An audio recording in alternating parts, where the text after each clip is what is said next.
Assalamualaikum anak-anak, bagaimana kabar kalian hari ini? Semoga kalian dalam keadaan sehat selalu ya. Sebelum memulai kegiatan pembelajaran, jangan lupa subscribe, tekan tombol lonceng agar kalian tidak ketinggalan video materi dari Ibu. Jangan lupa juga like, share, dan tuliskan komentar, pertanyaan, ataupun saran kalian di kolom komentar. Anak-anak, yuk kita mulai kegiatan pembelajarannya. Anak-anak, kita masih di tema 2 tentang menyayangi tumbuhan dan hewan. Hari ini kita akan mulai memasuki ke subtema yang ketiga, yaitu menyayangi tumbuhan. Pada pembelajaran pertama ini, tujuan pembelajarannya apa saja? Yang pertama, dengan membaca teks, kalian diharapkan dapat mengidentifikasi langkah-langkah cara perawatan tumbuhan dengan tepat. Kemudian, yang kedua, ya, dengan memperhatikan penjelasan guru, diharapkan kalian dapat membuat daftar pertanyaan wawancara mengenai cara-cara perawatan tumbuhan dengan kaidah ejaan yang disempurnakan dengan tepat. Kemudian, yang ketiga, tujuannya dengan mengamati penjelasan ibu, kalian diharapkan dapat menentukan posisi bilangan cacah pada garis bilangan dengan tepat. Kemudian, yang keempat, ya, dengan mengamati penjelasan ibu, diharapkan kalian dapat menyelesaikan penjumlahan bilangan cacah dengan menggunakan garis bilangan dengan tepat. Kemudian, tujuan yang kelima, ya, dengan mengamati gambar motif batik, diharapkan kalian dapat mengidentifikasi garis dan warna sebagai unsur karya dekoratif. Yang terakhir, dengan mengamati gambar, diharapkan kalian dapat menggunakan garis dan warna untuk membuat karya dekoratif dengan tepat. Yuk kita perhatikan gambarnya. Apa yang sedang mereka lakukan? Kita harus menyayangi sesama manusia. Selain itu, kita juga harus menyayangi tumbuhan. Tumbuhan telah memberikan banyak manfaat kepada manusia. Maka apa yang dilakukan oleh Siti dan teman-temannya bisa kita contoh, ya. Mereka merawat tumbuhan yang ada di sekitar mereka, ya. Dengan merawat tumbuhan yang ada di sekitar kita, tumbuhan juga akan banyak memberikan manfaat kepada kita. Ya. Pernahkah kalian menanam tumbuhan atau tanaman? Dengan menanam bunga atau jenis tumbuhan lainnya, kalian dapat belajar cara menyayangi dan peduli terhadap tumbuhan. Ketika menanam bunga, kita terlatih untuk sabar di saat merawat bunga tersebut agar tumbuh dengan subur dan tidak mati. Perbuatan menyayangi tumbuhan merupakan salah satu bentuk syukur kita kepada Tuhan. Coba sekarang kalian baca teks di bawah ini, ya. Kalian bisa juga baca teksnya pada buku kalian, ya, buku tema 2, di halaman 108, ya. Siti sangat senang dengan bunga melati. Siti membeli bibit bunga melati. Dia ingin menanamnya di dalam pot. Siti belum tahu cara menanam bunga melati. Siti pergi ke perpustakaan sekolah. Di sana, dia menemukan buku yang dibutuhkan. Buku petunjuk tentang cara menanam melati di dalam pot. Teks petunjuk atau arahan disebut juga sebagai teks prosedur. Teks prosedur adalah teks yang memberikan arahan dalam melakukan sesuatu agar tujuan diharapkan dapat tercapai. Seperti apa yang dilakukan oleh Siti. Siti ingin menanam bibit bunga melati. Karena Siti belum tahu, maka Siti mencari buku petunjuk. Nah, ya, agar apa? Agar tujuannya Siti tercapai, yaitu tanaman melatinya bisa tumbuh dengan subur. Makanya Siti harus mencari teks dulu agar tahu cara yang betul untuk menanam bunga melati. Nah, contoh teks petunjuk. Nah, selain perawatan bunga melati, kita bisa lihat di mana. Nah, kita bisa ya ketika melihat mau memasak mie instan. Ya, di dalam kemasannya ada petunjuk cara memasaknya. Kemudian ketika kita mau menyetrika baju menggunakan setrika listrik, nah ya, di box atau kemasannya juga ada cara menggunakan setrika listrik yang betul agar tidak membahayakan kita, ya. Kemudian yang ketiga, teks petunjuk tentang cara meminum obat, ya. Agar apa? Agar kita tidak salah dalam meminum obat. Ya, apakah itu diminum sebelum makan, sesudah makan, berapa banyaknya ya yang harus kita minum. Kemudian yang keempat, cara menanam bunga dalam pot seperti yang dilakukan oleh Siti. Nah, bagaimana caranya? Apa yang sudah dibaca oleh Siti? Nah, teksnya ya, petunjuk perawatan melati yang Siti baca di dalam buku. Ya, yang pertama, siapkan pecahan batu bata merah atau pecahan genting. Kemudian susun di dasar pot seperti ini ya. Nah, kemudian teks yang kedua, campurkan pasir, tanah, dan pupuk kandang, masing-masing dengan bagian yang sama. Isikan pada sepertiga bagian pot. Kemudian letakkan di atas lapisan pecahan batu bata merah atau genting, ya. Setelah pasir, tanah dan pupuk kandang dicampur rata ya dengan bagian yang sama, kemudian isikan di sini di atas pecahan genting ya. Kemudian petunjuk yang ketiga yang dibaca oleh Siti apa? Memasukkan bibit melati ya. Nah, ketika memasukkan bibit melati, ya media tanam ya, media yang lama jangan dibuang semuanya ya. Agar apa? Agar tanaman dapat beradaptasi dengan media baru ya, seperti ini yang dilakukan oleh Siti ya. Jadi media tanamnya tidak dibuang ya, masukkan ke dalam pot. Kemudian petunjuk yang keempat apa? Tambahkan campuran pasir, tanah, dan pupuk kandang ya. Jangan isi sampai penuh, tapi sisakan 2 cm dari pot untuk memudahkan penyiraman. Nah, seperti ini nih ya. Tuh. Ya. Kemudian yang kelima, pastikan tanaman dapat berdiri kokoh ya. Jangan sampai miring atau jangan sampai mudah terlepas. Kemudian petunjuk yang keenam yang dibaca oleh Siti, siram tanaman dengan air secukupnya. Ya. Kemudian yang ketujuh, bersihkan bagian luar pot dari kotoran. Kemudian letakkan pot di tempat yang diinginkan. Ya, itu teks petunjuk yang dibaca oleh Siti tentang merawat atau menanam bunga melati.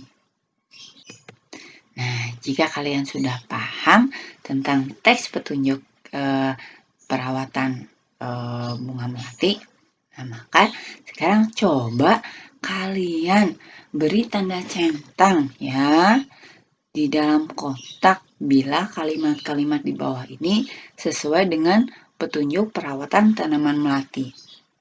Kalian bisa lihat di buku tema kalian halaman 109 dan 110 ya. Tulis yang rapi di kertas yang sudah disediakan oleh ayah dan bunda ya. Nah, yang pertama, batu bata merah dan pecahan genting diletakkan di dasar pot ya, sesuai atau tidak dengan petunjuknya. Kemudian yang kedua, pasir, tanah, dan pupuk kandang digunakan sebagai media tanam ya. Kemudian yang ketiga, pupuk kandang harus dicampur lebih banyak daripada tanah dan pasir. Yang keempat, campuran pasir, tanah, dan pupuk kandang diisikan ke dalam pot sampai penuh. Betul atau tidak? Ya, sesuai petunjuk atau tidak. Yang kelima, media tanam ya, media lama dibiarkan tersisa pada akar bibit melati. Sesuai atau tidak? Yang keenam, kita harus memastikan tanaman melati berdiri dengan kokoh. Kemudian yang ketujuh, siram tanaman melati dengan air sebanyak-banyaknya. Yang kedelapan, sebelum diletakkan di tempat yang diinginkan, bagian luar pot harus dibersihkan. Nah, itu ya anak-anak. Yang pertama tugasnya, kalian sudah paham ya. Nah, kemudian Siti ingin mengetahui cara merawat bunga mawar. Nah, ya, selain melati juga Siti ingin mengetahui cara merawat bunga mawar. Ia mendatangi penjual bunga untuk bertanya tentang cara perawatan bunga mawar. Jika kita ingin mengetahui perawatan suatu tanaman, kita harus bertanya kepada orang yang memahaminya. Tanaman apa yang ingin kamu ketahui perawatannya? Nah, ya. Nah, untuk bertanya atau mengetahui cara perawatan dari orang lain, maka kita harus bertanya ya. Bertanya itu menggunakan kalimat tanya. Apa itu kalimat tanya? Nah, ya. Jadi, kalimat tanya merupakan sebuah gagasan utama yang berbentuk pertanyaan dengan tujuan untuk memperoleh respon atau jawaban ya. Apa sih ciri-ciri kalimat tanya? Yang pertama, biasanya menggunakan tanda tanya di akhir kalimat ya. Kemudian menggunakan kata tanya ya. Ibu sebutnya adik Simba. Itu singkatan dari apa, di mana, kapan, siapa, mengapa, dan bagaimana. Jadi ada salah satu kata tanya yang digunakan. Ya, kemudian biasanya diakhiri dengan imbuhan kah ya untuk kata tanya yang memerlukan jawaban ya. Nah, ya, bagaimana cara membuat kalimat tanya ya? Nah, menggunakan kata apa ya, salah satunya. Apa digunakan untuk menanyakan suatu benda ya. Kemudian selain apa, apalagi coba. Nah, menggunakan kata siapa ya. Untuk apa sih? Nah, kata tanya siapa digunakan untuk menanyakan tentang orang atau pelaku. Kemudian ada kata di mana ya. Kata di mana digunakan untuk menanyakan tentang tempat. Nah, kemudian ada kata kapan ya. Kapan digunakan untuk menanyakan waktu ya. Kemudian ada lagi mengapa ya. Kata tanya mengapa digunakan untuk menanyakan tentang sebab atau alasan ya. Kemudian yang terakhir bagaimana. Nah, kata tanya bagaimana digunakan untuk menanyakan tentang cara atau proses sesuatu. Ya, itu. Jadi ini penggunaan kata tanya ya dalam kalimat tanya. Nah, bagaimana cara membuat kalimat tanya? Nah, yang pertama, kalian jika membuat kalimat tanya dalam bentuk tulisan, yang pertama menggunakan huruf kapital pada awal kalimat ya. Selalu ketika kita membuat kalimat, maka diawali dengan huruf kapital.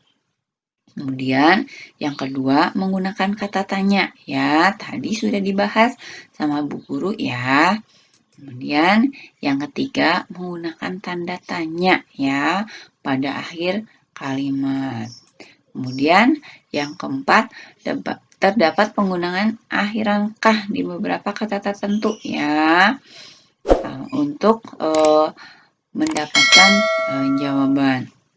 Kemudian yang kelima mempunyai dua intonasi yaitu naik dan turun ya.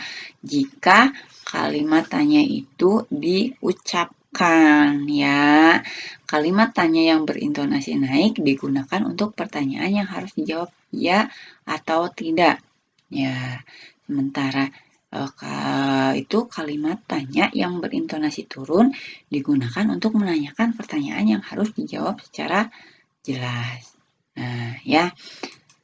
Maka tugas kalian yang kedua, buatlah daftar pertanyaan tentang perawatan tanaman, ya. Kalian membuat pertanyaan dengan menggunakan kata tanya, ya.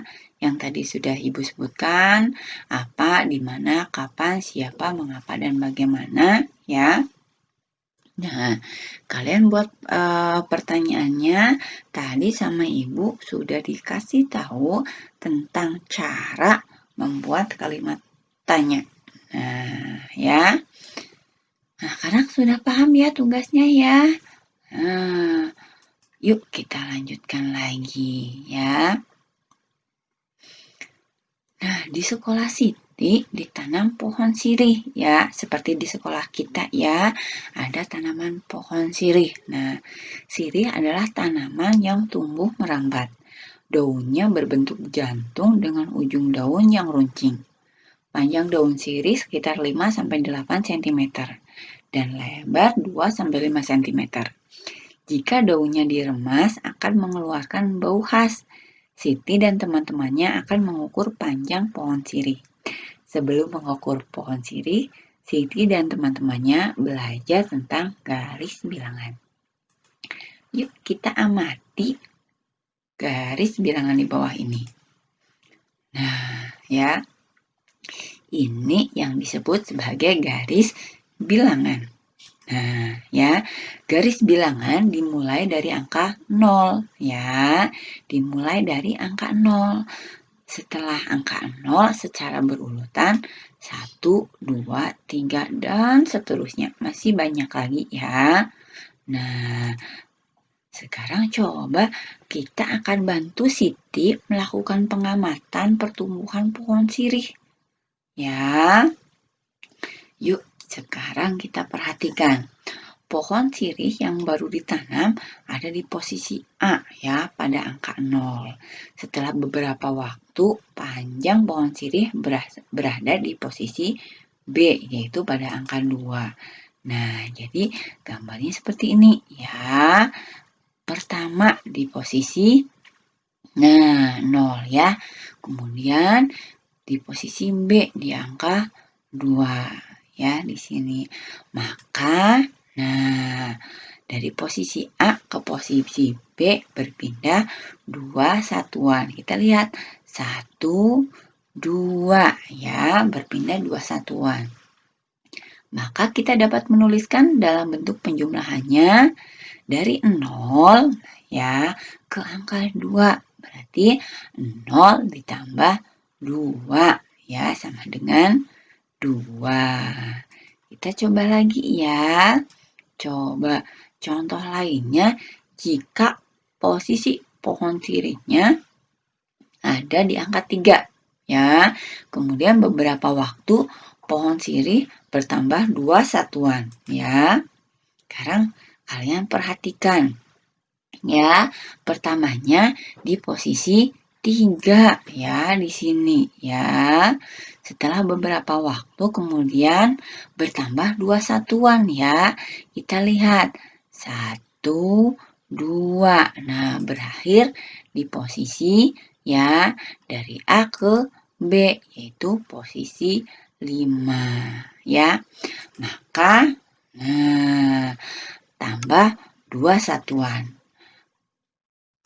Nah, dari posisi A ke posisi B, bertambah 2 satuan, maka dapat dituliskan dalam bentuk penjumlahan 3 ditambah 2 sama dengan 5. Kita lihat di sini berakhir pada posisi ke-5 atau angka 5. Ya, sekarang coba kalian selesaikan soal penjumlahan menggunakan garis bilangan. Kalian bisa lihat di buku tema kalian halaman 115 sampai dengan 116.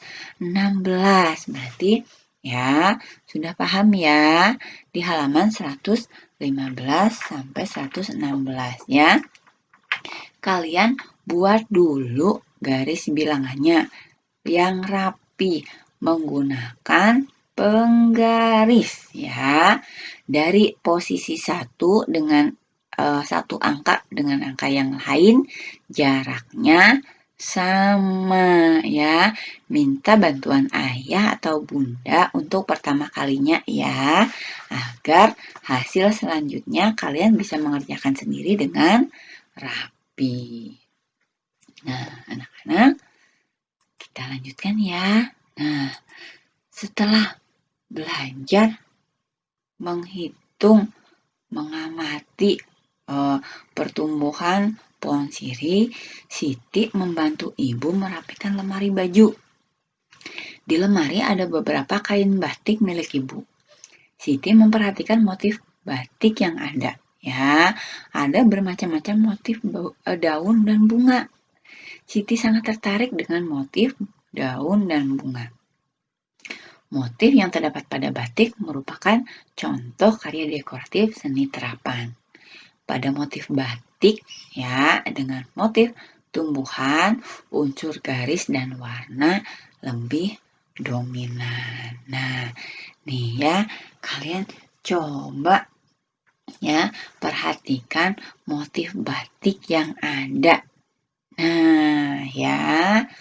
Nah, kalian bisa amati motif batik yang ada pada halaman 117 ya, buku tema kalian.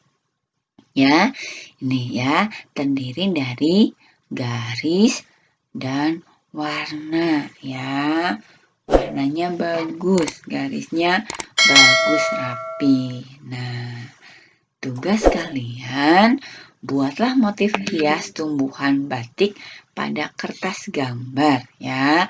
Beri warna yang menarik agar hasilnya lebih bagus ya.